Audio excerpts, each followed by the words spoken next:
John Longworth, a former chair of the British Chamber of Commerce. He was a Leave campaigner in the European referendum, and he's on the line this evening. Hiya, John. Hello there. Just to correct you, I was actually Director General of the British Chamber of Commerce and now co-chairing Leave Means Leave as a volunteer to make sure that we do actually properly leave the European Union. I stand corrected, John. Good to have you with us. What's your reaction then to what Rachel Maskell had to say there? Well, I hardly know where to start sometimes because there's so much nonsense talked about Brexit and people can't see beyond the end of their noses to the massive opportunities that Brexit provides. But there are some things I do agree with her on. So, for example, it's certainly true that business confidence is at an unusually low level at the moment, unnecessarily. And that's been entirely a consequence of the way in which the Chancellor of the Exchequer has actually approached Brexit. And, of course, what he could do, and what the government should do in order to boost confidence, is this autumn, in the November budget, they should make clear exactly what the post-Brexit economy for the next 5 years is going to look like. Is Ireland's Prime Minister talking nonsense? And I'm just thinking he's been speaking out today, obviously, about the worries around Brexit and the border between North and South over there. He says there seems to be no clear plan for jobs, movement of people, fisheries, tourism, collaboration for research and development, commerce in general. Basically, he seems to be saying, John, our government's in a bit of a mess over the negotiations. Do you have confidence that those issues are being addressed adequately? I have confidence that we have all the opportunities that we could possibly want. What does that mean? You have all the opportunities to mess up? Well, just hold on a second. Let me finish the sentence. We have all the opportunities we could possibly want to be richer as a country after Brexit than we would otherwise have been by remaining in the European Union.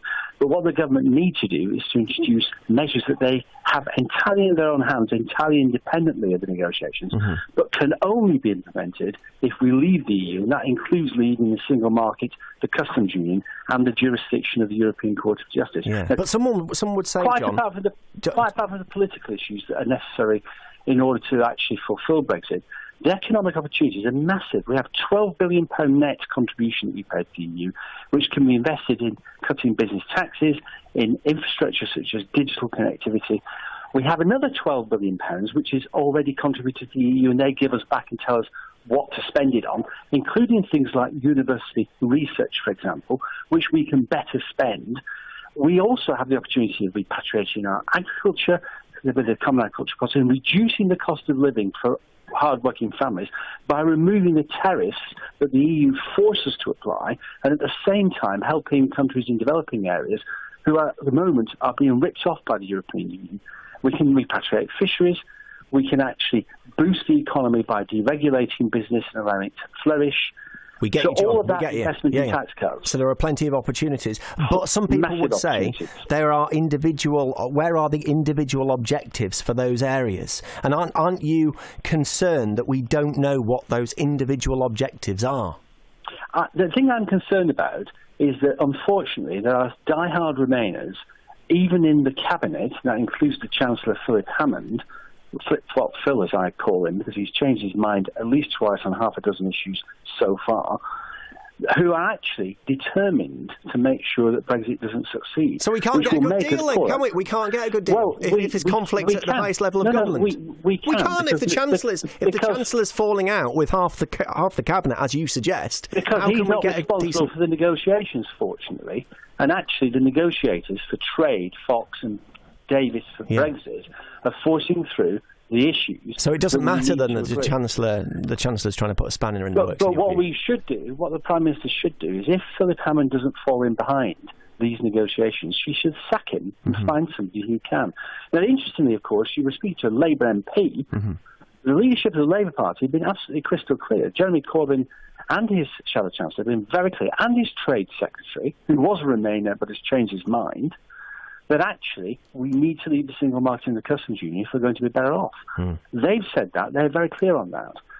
Of course, Labour are themselves divided because their Shadow Chancellor Keir Starmer has a different view. Yeah. Just finally, what we've got to do is get the politicians on track and actually That's the trick, isn't it, John? That's the trick, getting all the politicians to agree and toe the line and, make a success of these negotiations. I just want to mention one more thing that Rachel touched on this morning. She makes a good point, doesn't she, about the university sector. That's a sector, obviously, that thrives on the ability of academics to bring in grant money from abroad, to work with foreign academics, and probably more importantly, get in those foreign students and get tuition fees from them.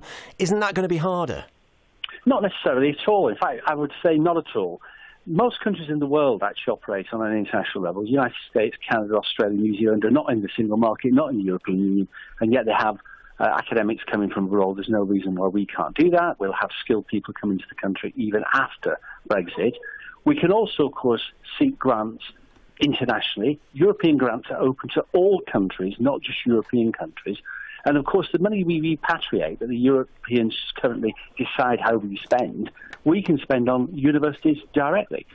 Students are a service sector export, and we should certainly not count students as migrants until they graduate. But I'll tell you this as well, the universities aren't entirely innocent in this.